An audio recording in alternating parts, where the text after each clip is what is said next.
Welcome to Words of the Wise. Today I have Chief Aldridge from Chico PD in California. He has 24 years experience in law enforcement. Really looking forward to today's conversation. So welcome, Chief Aldridge. Thank you so much for being here. Yeah, thank you for the invite. Of course. Give us a little background on you. Let's see. I'm just a country boy from North Carolina who ended up going in the military and landed in California, met my beautiful wife of 24 years here, and she's from Chico. So she said, I don't want to go anywhere. So this is where I stayed. And like I said, 24 years in law enforcement and just looking forward to the next couple years before I get ready to retire. That's amazing. Do you feel like 24 years went by fast, or do you feel like you blinked and now you're here? Yeah, there's moments, right, where you look and you're like, "Holy cow, that's been just a blink of an eye, and it's over." And then there's times where it's like, "Oh man, the time was dragging." But overall, I think as I look back on it now, uh, it's been a very good career, and I've done a lot of good things, and 24 years has gone by pretty fast. Yeah, I know. And it's interesting, because we talk to some of the younger guys and girls in the profession, and I'll go in and work at an academy, and they're all like so young, like 19, 20, 21.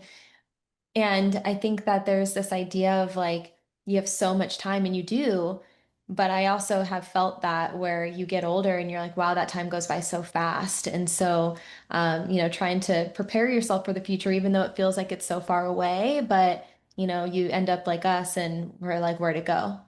Right? Yeah, it's amazing. The kids that we're hiring, I say kids, I know. but the people we are hiring to be police officers are people that were born after I started in this career field. So it's one of those moments where you're like, wow, I feel old right now. But it's the next generation of leaders, and Yeah. I look forward to watching them, get the career that they've dreamed about and growing into the profession and handing it off to them when I wrap up my mediocre career that I've had and um, just watching them continue to do good things in our community.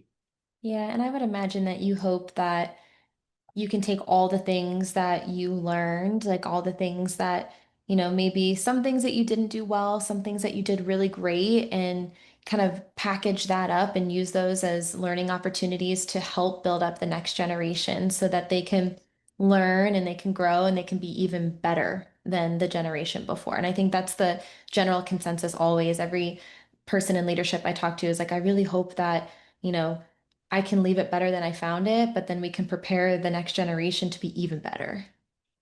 Yeah, definitely. You want to do everything you can to move the organization forward and make it better than it was before you took over. My ultimate fingerprint, lasting fingerprint that I want to leave on the organization isn't anything, that I was able to purchase for the organization or anything like that. Um, it's passing it off to someone who has become better at it than I am. Someone that I've mentored enough to where I can hand it off and they are much better at this job than I am. And so um, I don't take that as a threat to me or my legacy, if you will. I think that is the ultimate legacy is when you've prepared someone to be better than you and you can hand it off without any fear at all and go off into the sunset and enjoy your retirement. I agree. And I think that it's honestly a big compliment because you were able to Sure. develop that. You For were sure. able to help them to be better. And so I think that's a huge compliment. And I've actually had this conversation before because I've had these thoughts like within my life of like, you know, who's going to help me with the stuff that I have going on, And I agree. And I've had this conversation before where I'm like, I hope that I can one day hire people that are better than me. And then Mhm. I can learn from them too. Like I want them to be better because I think that's a huge compliment of, your ability to train and develop people. Yeah, I think what people view you as at the top, at least in my job, is they see you as this technical professional who knows everything about the career, right? You've made it to the top and that person must just know everything there is to know about the career. And what I always tell everyone is, look, I don't have to be a technical professional at the top. I have people that are part of our team that are technical professionals in every area. And when I need the answer, I reach out to them and I use their expertise to answer the questions or solve a problem. And when we do that, I think when you can admit that you don't know everything and show a vulnerability or a weakness, if you will, people appreciate that in you as a leader. And it's humbling, and I like to use my captains, my lieutenants, all the way down to the officers for ideas and problem solving. And I think people just appreciate that in you as a leader. They see it as a humble person who appreciates everyone in the organization. I agree with that. And I think that it's relatable. I actually had a mentor in my life that told me something very similar. He was like, don't pretend to know everything because then you're just like talking out of your you know what, and people Yeah. like know that you're full of it. And so it's much better to say, I don't know, but like I'll It- find yeah. out. I don't And know, but like let me find out. I say that quite a bit when people ask me stuff that I don't know. It's like, look, I don't know the answer to that, but I know how to get the answer to it and I'll get it for you. Yep. Just give me some time. Yep. I don't find it as a weakness at all. I think it's a strength when a person has the ability to say, I don't know. And then to say, I'm going to find you the answer. I know where to find it Mhm. and we'll learn together. Yeah. And you're exactly right. It's an opportunity for growth Mhm. for you as well, because now you do know something that you didn't know. And so For instead sure. of just trying to make it up, and you can have that human connection with someone and say, hey, I don't know, but I'm going to learn and I'll find out. And now next time someone asks you, you do know that answer. And so it's an Sure. opportunity to develop yourself. Yeah, and it's especially in law enforcement, cops know when someone's trying to pull the wool over their eyes, right? Um, and I don't want anyone thinking that about me. I want them looking at me and asking me questions and getting an honest response back, like either I know the answer or I don't. Yep. And I'll never try to pull the wool over anybody's eyes. I Yeah, don't need to be the smartest person in the room.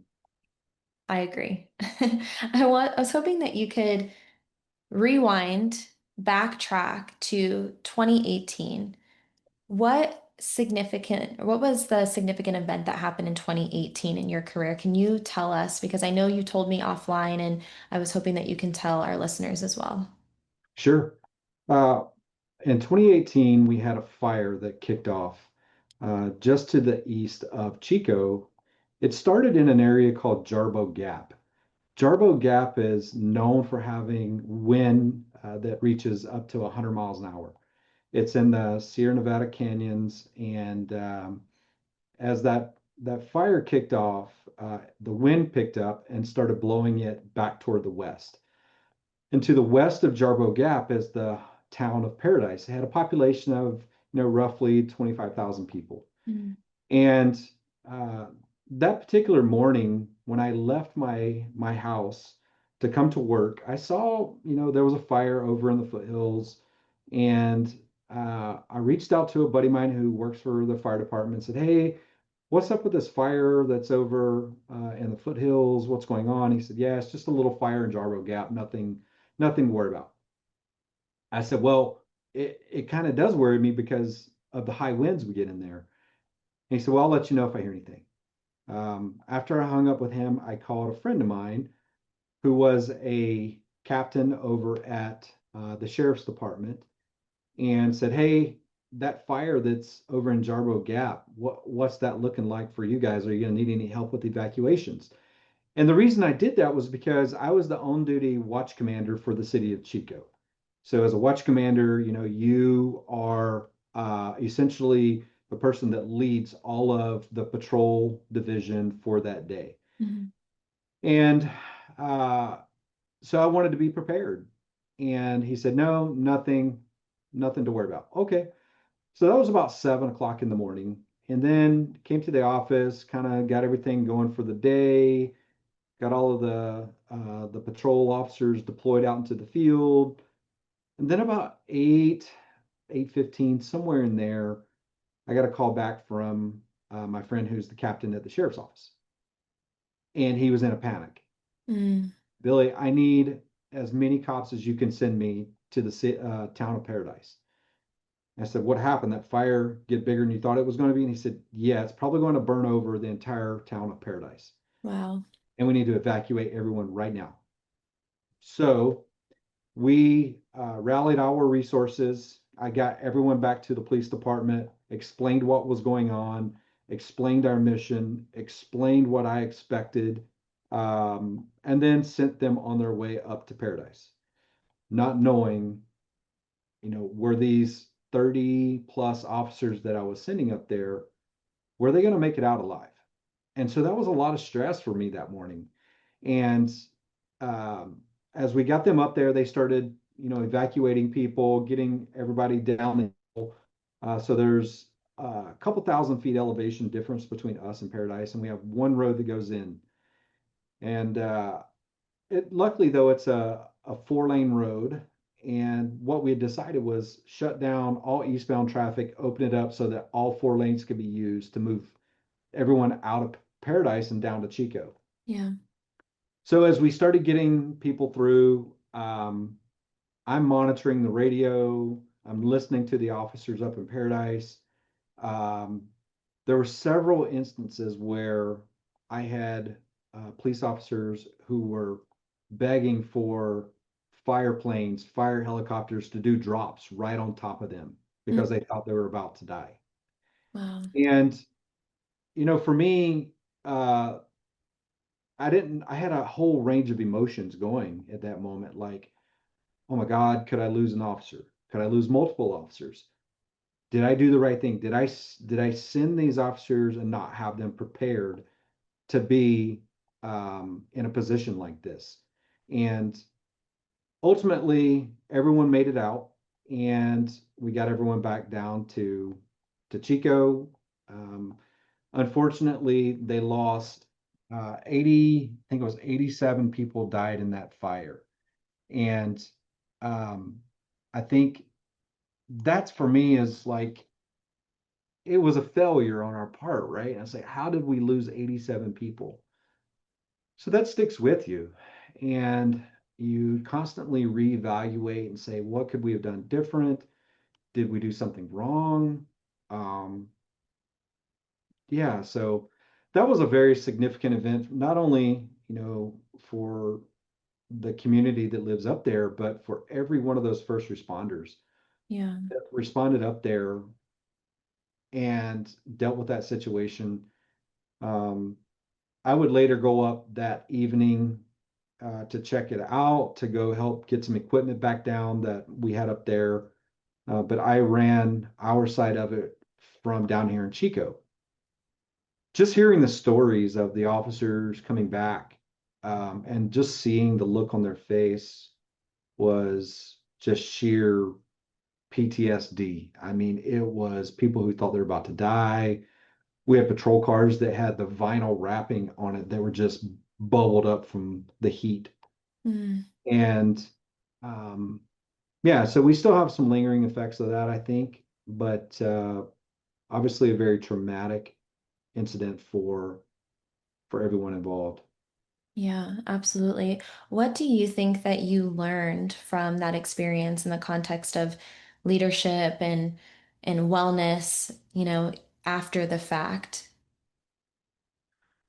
Yeah, I think one of the biggest pieces we got out of that was, um, it used to be in law enforcement, if you said, "Hey, I need to get some counseling for something," you were looked at as being weak. Yeah. And now we've really shifted gears in a different direction, and people view you as being weak if you don't ask for help. And what we learned out of that was people needed help, people needed to talk. And we were able to get people into counseling services, peer support programs, and just help people through those situations. We had employees that lived up in Paradise that lost everything, and we did everything we possibly could to help the healing process for them. Yeah. Whether it be replacing memorabilia from their careers, or getting them, financial assistance, counseling services, time off. Time off was huge. Yeah. Uh, People just needed that time off. So, yeah, I think we learned a lot from that. And it was the initial reason why we kicked off the wellness program. What are some of the things that you've seen as a result to that? I know that a lot of agencies that I talk to, they say that they have workout on duty, but people aren't using it. And so I know that you have a really successful program where a lot of people use it. And so I maybe it's a two-part question, but one, like how do you get people excited and how do you get that buy-in where they're actually showing up and prioritizing themselves? And what is some of the ROI that you've seen as a result of that? Yeah, so we initially, when we kicked off the on-duty workout program, uh, we sold it to everyone as this is your time to go and try to make yourself better. We're Mm, not judging you. We aren't going to test you on anything. All we want from you is to go and have time to yourself to work out maybe some stress or just have some alone time where you can go and do your thing and not have to worry about anything. Um, you know, we also did a piece of it where if you got injured, you were covered by work comp. mm, And so that was another big piece to it. People were like, okay, I've never really worked out. So we brought people on to teach people how to work out. Um, that was part of the wellness program. We had physical therapists that would show people how to properly do different things. We mm, had some CrossFit coaches here in the department that would show people how to work out. We have a gym here at the station that we grew from the funds. We purchased new equipment, made it, as nice as we really could. And so everything was there for people to feel comfortable working out. And we've continued that to the point where, like I said, people have utilized that program for several years now, and the ROI on it is huge. Number one, the life-changing impacts of it for a lot of our people. We had people who were overweight, and the weight was causing issues with their health, mm, specifically like back injuries, knee problems, neck problems, and uh, people started using the wellness program for different services. The physical therapy, the nutrition piece of it was huge too. But the on-duty workout program, people were working out and they were working out hard, and we started seeing the return on that investment where people just losing weight at a phenomenal rate. We had one person that lost 100 pounds. And wow. if you saw the person before and then you see them now, you're like, it doesn't even look like the same person, right? When you talk to them, their their personality has changed. Their outlook on life is different. Their self-confidence is different. It's all strengthened. And you talk to them and they say, this has been the single most impactful thing in my life. And I never thought that I would be at a healthy weight again. And here I am, I've lost 100 pounds and I feel the best I've ever felt. So we also looked at work comp claims, what they were like before the wellness program, and then what they were like 2 years after the program had started. Um, what we found was the work comp rates for like low back injuries, knee problems, things like that had just plummeted. People were getting healthier. They were, um, doing things the way they were supposed to be doing them in terms of how you were properly lifting things, how to take care of your back, how to ensure that you weren't doing something that would injure your back. And, you know, it was one of those things where you look at it and you're like, no way did that have such an impact on an organization. But here locally, we have probably the healthiest police department I think I've ever seen. And it's just awesome to have. And so, recently this is kind of off topic a little bit, but not. I was speaking with our finance director, and she was talking to me about the wellness on-duty workout program. And she said, "Hey, I'm kind of concerned that we're paying people to work out, and I'm thinking we might bring that up in our bargaining for the next contract." And I said, "Time out, time out. If you do anything for me ever for the rest of my career, you will continue to support this program." And my reason was this program has had life-changing consequences for a lot of our employees.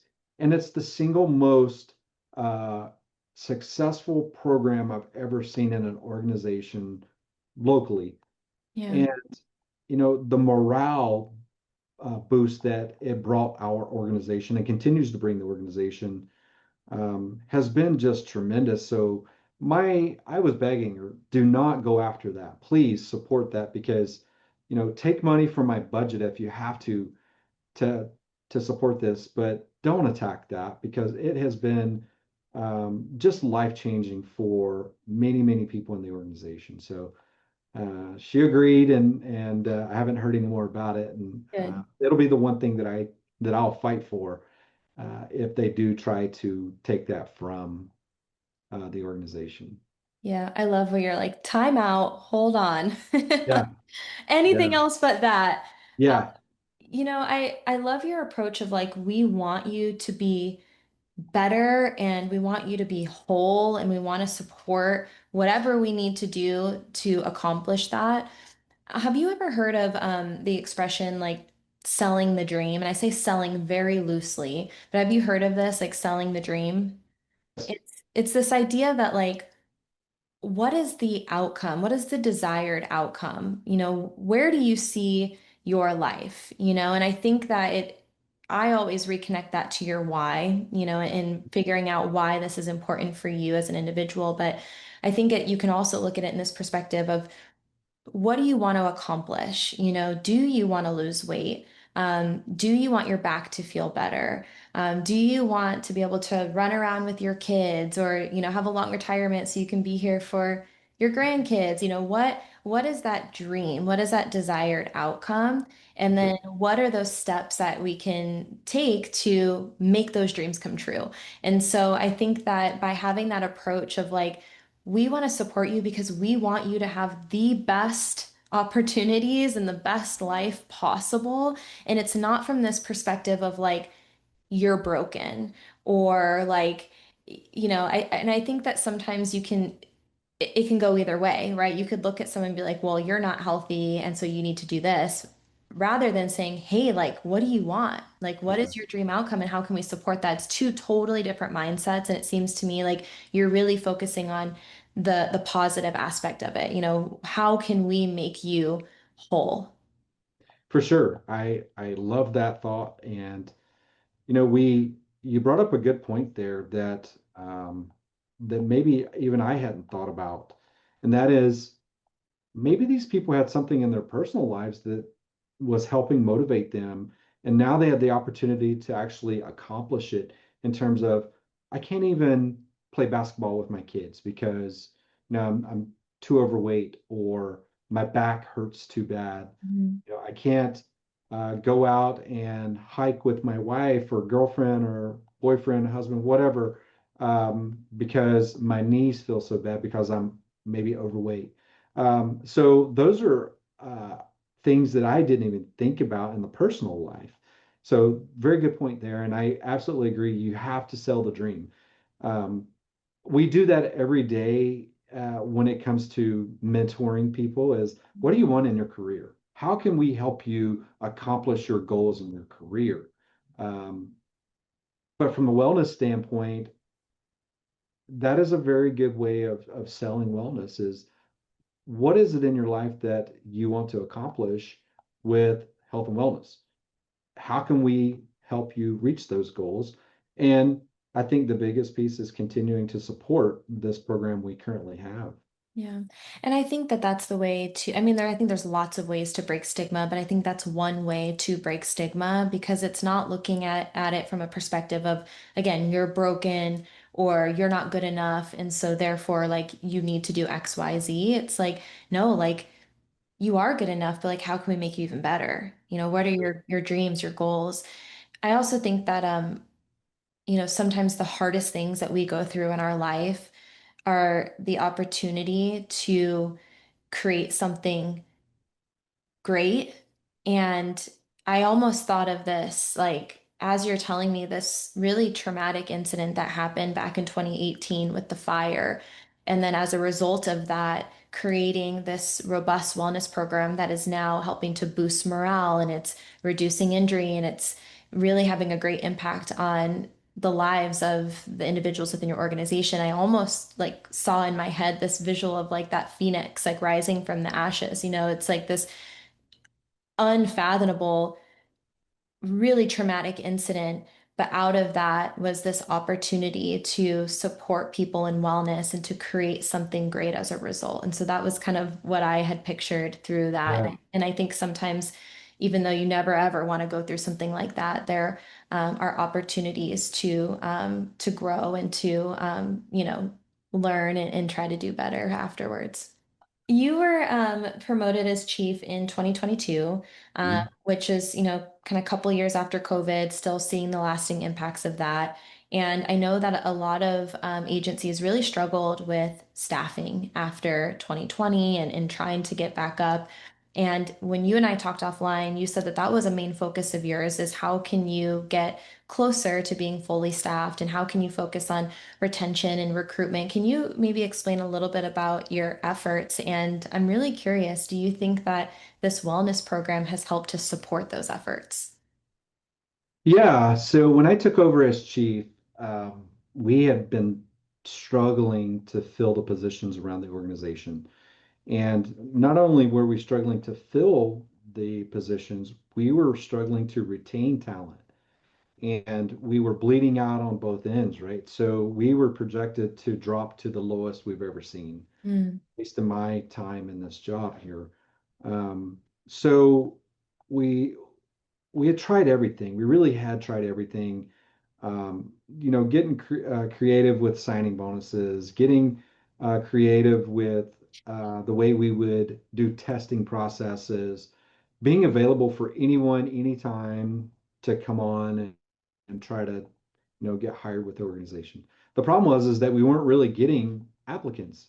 mm, And, coming out of COVID, it was an interesting time for organizations. And when you're already struggling as it is to recruit and retain, and then you go through a pandemic like that where you really can't be open and have people get access to the organization, it created another challenge. So it was just one thing after the other, just this cascading effect of problems that were leading us down a path where we didn't know if we were going to be able to even staff our dispatch center and have to look to the local sheriff's office to help us with that. But so I took over as chief and then started making some changes. The wellness program was a big piece. Got the city manager to buy off on, the on-duty workout program. So we started marketing that as part of our package here.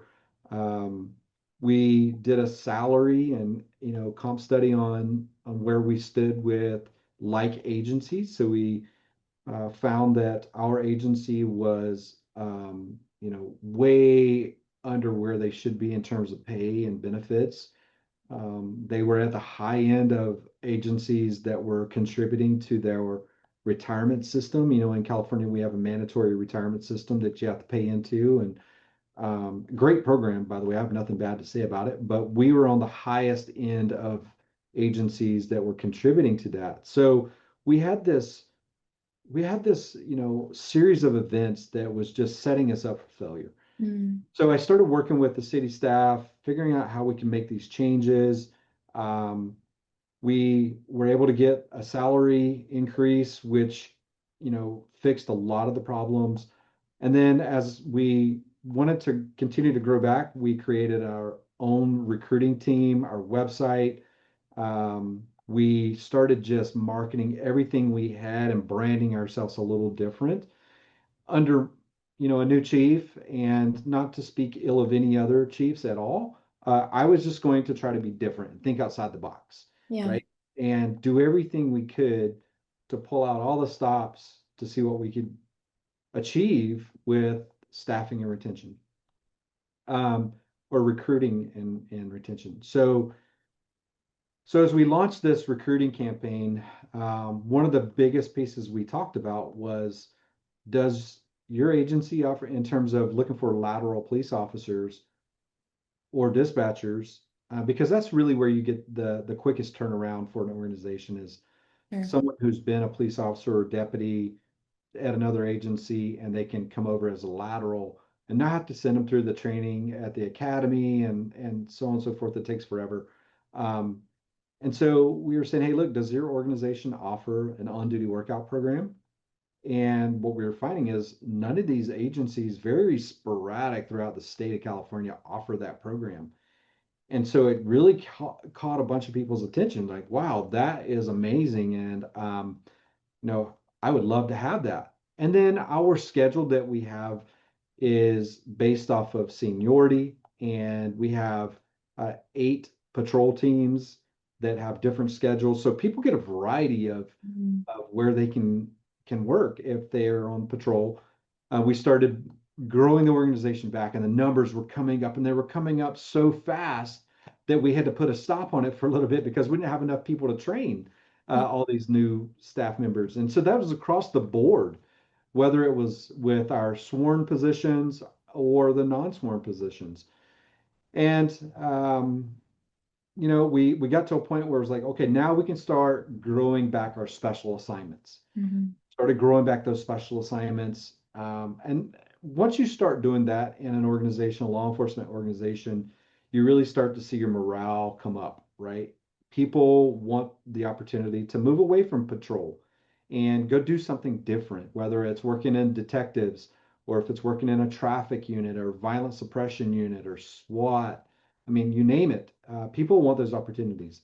And so as we were growing back at such an incredible rate, we opened up all these special assignments, and I could just see the morale just really starting to come up, and people were happy and they loved working out together. They created, their own little workouts, and everybody would be out there doing their workouts, and I would walk through as the chief, and they would challenge me to, how many pull-ups can you do, chief? And I'd get out there and I'd do it, and just really motivate people to keep going. Like, I appreciate you guys being out here and making it a priority to keep yourselves healthy. And when people were choosing not to do the workout, and we had very few people who were choosing not to do the workout, we would just have conversations with them saying, hey, your choice. You don't have to work out. That is absolutely your choice. We'd love to see you out there. And if you have anything that's preventing you from doing the workout, let us know so we can help you through it, right? Yeah. Because we want you out there. And so what we ended up doing was, some of these people were like, yeah, I'm just scared of the gym. I'm Mm. really scared of the gym. So we said, look, here's an option for you. Just go walk in circles around the campus. Just walk. We had people who started out by walking, and now they're super CrossFit athletes. Yeah. But the times coming through COVID were very challenging for everyone. And couple that with all the other issues we had locally in terms of the ability to recruit and retain people, I had to think outside the box. I had to do everything I possibly could. I had to make it a priority. I had to show everyone that I cared. I cared about every employee. I cared about every potential employee. I cared about every community member. And so I just put myself out there and started doing as much as I possibly could, started bringing in people who were better than me at things, involving the community. And we're at a point now where we have too many applicants for some positions. and we're almost fully staffed. I'm only, 5 positions away from being fully staffed in our sworn ranks. And so this organization's, 183 employees, with 109 of those being sworn police officer positions, and 30 of them being dispatch positions. And dispatch is typically your hardest one to recruit for. I mean, it is so hard to get someone to do that job. Yeah. It's very tough. But we're winning, and I'm very happy about that right now. All I heard while you were talking was ROI. Oh, Like for sure. everything I heard was like, that is it. You're like, this has helped us to recruit. This has helped us to boost morale. This has helped us to support our people. Like all of that is ROI. And so I'm so happy that you have seen success in that. And the one thing that stuck out to me that you said, and I think this is in the context of leadership, you said I had to show my people that I cared. And I think that that word of like, I need to show them, that means action, right? Like, I need to do the things that prove to everyone that this is a priority to me. And I think that that is so different than saying, I had to tell everybody or I had to say that this was a priority to me, because saying something doesn't necessarily mean showing or taking that action to do so. Yeah, for sure. People want to see action, not words. And I know that because, you can't forget where you came from. Mm, And I've seen too many leaders in the past make it all about them and talk about things. And for me, I think it's important that people still see you as someone who appreciates where they came from and understands what it's like, at the line level in an organization, and just have action behind your words. yeah. So that's really what my focus has been on. And something as simple as going out and doing the workouts with people at the end of the day. What do we got today? And work through it with them. And I've done CrossFit for many, many years. And there's, varying degrees of skill sets there with people and abilities. Um, but I think going out and doing that with them has really paid dividends in the end, because they see the value in that on-duty program. And if the Chiefs out there doing it with them, then they're motivated to do it too, because no one wants me to be better than them in their ability to do pull-ups, right? Wants a 47-year-old man to come out and be able to Yeah. do 20 weighted pull-ups, and you can't do one regular pull-up. So it's always a challenge when I go out there, but it's a motivating challenge for people, and they really enjoy it. You guys are so competitive. I think Oh, it's it's funny. amazing how competitive we are. Yeah, it's just that's the nature of cops, right? Is win at all cost, and it just creates a very competitive environment in the career. Yeah, absolutely. I wanted to ask you, we talk a lot about different pillars of wellness and, obviously physical, mental, spiritual, financial are all different pillars. And one of the things we talked about offline a little bit was this idea of emotional wellness or emotional intelligence.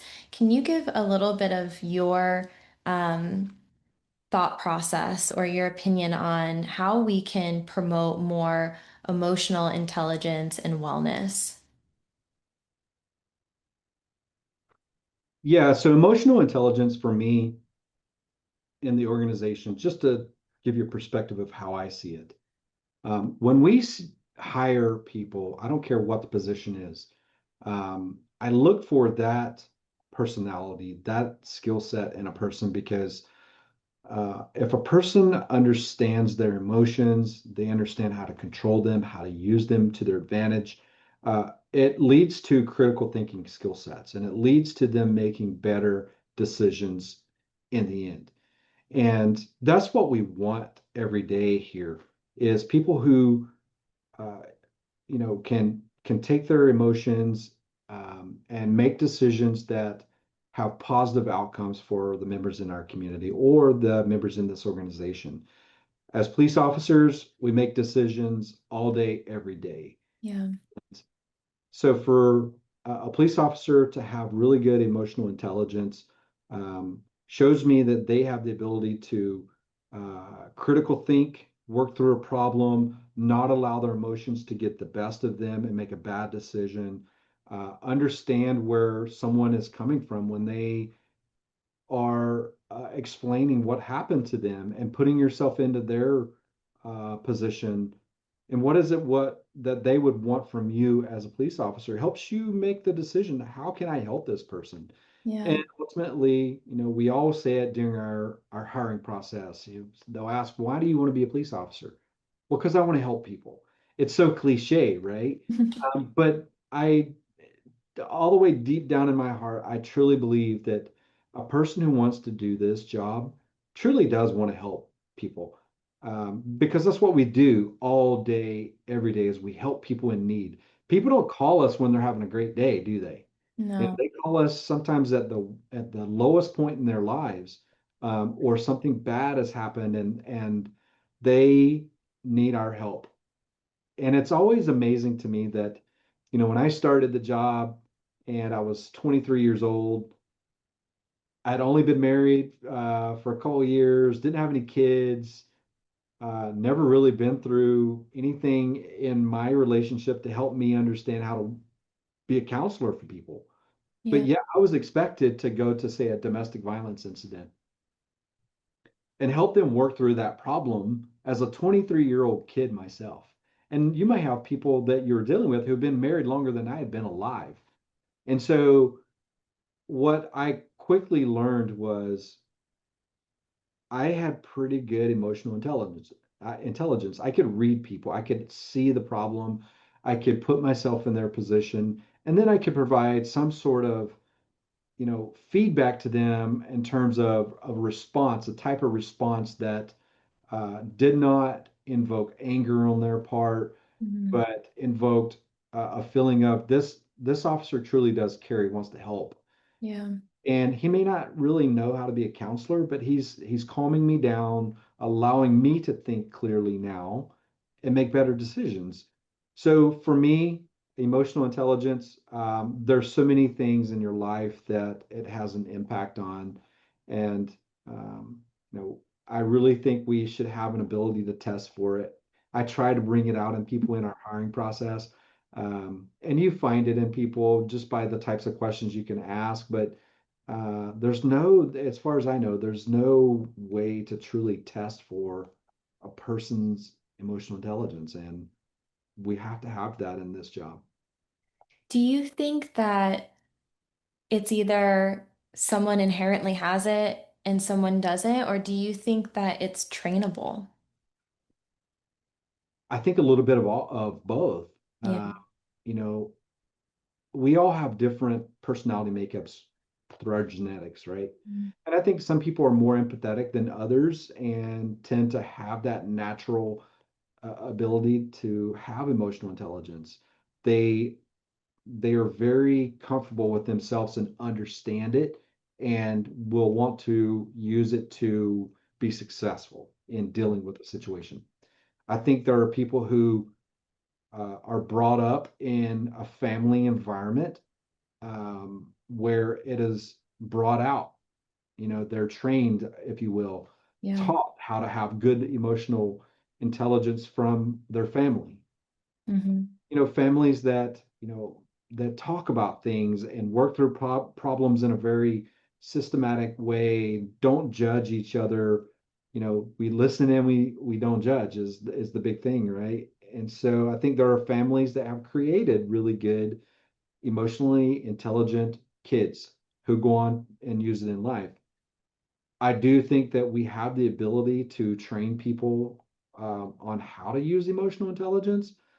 The problem I have with that is that if you don't naturally have it, when you try to use it, Mm. someone may see it as very robotic, Yeah. not being someone who's compassionate about it, or I'm trying to think of the word that I'm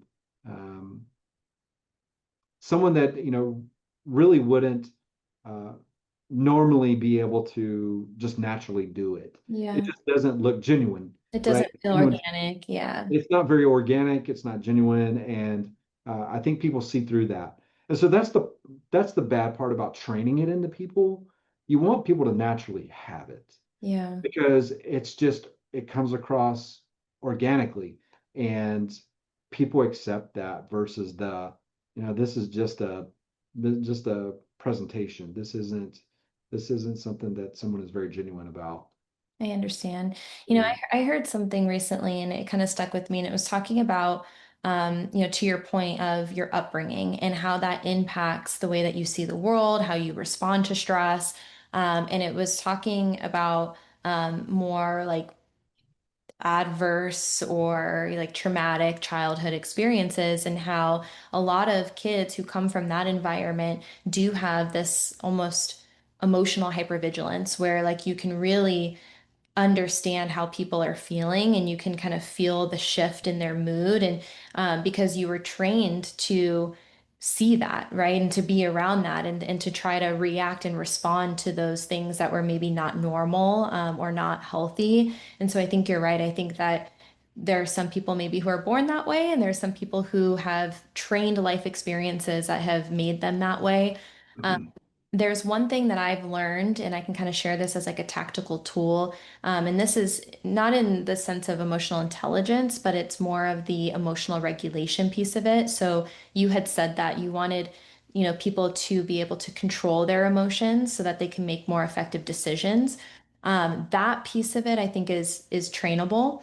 And one thing that I learned, and now I teach all the time, is a three-step process to this. And the key is to train this um, when you're not in a stressful situation. And it's kind of the same idea when you have your, training to stay current for things. Like you want to train things beforehand so that when things happen, you're prepared for it, right? Sure. So it's control the breath, control the mind, and then control your actions and reactions. So, first starts with breath regulation. Your mind follows your breath. So, if your breath is erratic, your mind is erratic. So, first it's control the breath. Try to, even that out as much as you can.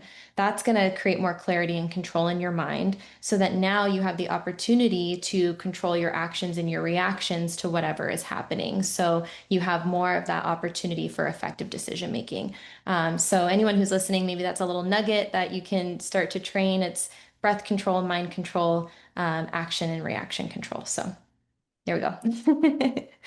I have one final question. I know we're running a little bit late, so I appreciate your time. What Fine. words of wisdom would you share with someone who's earlier in their career? Maybe something that you wish you would have known earlier or something that's helped you along the way. Yeah, so take care of yourself first. You have to um, you have to be on your A game in this job at all times. And if you aren't taking care of yourself with your mental well-being, your physical well-being, your personal life, then you're not going to be safe on the job. So take care of those things first. With the job itself, never stop learning and take the every opportunity to learn something new every day. So, as a young patrol officer, I always tried to learn something new every day, whether it was reading in my legal source book or going to a different call that I'd never handled before. Learn something new every day. Make your mind stay active. Don't get numb to the job. If you get numb to the job, you become complacent. If you become complacent, then you put yourself at risk of getting, injured or even killed. And obviously, we don't want any of that to happen. Yeah. So it's a balancing act, right? You have to balance your personal life and your work life. I tell people to find a good balance. And matter of fact, we limit the amount of overtime a person can work because it's unbalanced. And we want people to stay balanced because if you're staying balanced, you are a positive, productive employee for not only the organization, but for the community that we serve. And our community has high expectations of us. And that's every community. It's not just the city of Chico community. Every community expects their police officers, their deputies, their highway patrolmen. I mean, you name it, whatever peace officer is out there, the community expects you to be professional, competent, and balanced at all times. And that's why they entrust you with making the decisions that we get to make every day. So finding balance, I know that's always a cliche term that we say in law enforcement, but truly that would have been something that if I could go back, I would balance my work life a little bit better. And um, I think it would have helped me through some of the negative things that happened in my life, the impacts on my personal life and my professional life. Definitely would have helped me make better decisions. So yeah, you gotta find what makes you happy on the outside and what makes you happy on the inside. So Love it. good luck. Thank you. Thank you for your time. I really appreciate you coming here and spending an hour with me talking about wellness and hopefully we'll stay in touch, but I appreciate you. For sure. Thank you for the invitation. Of course, and thank you to everyone listening. We'll see you again next time. All right, goodbye.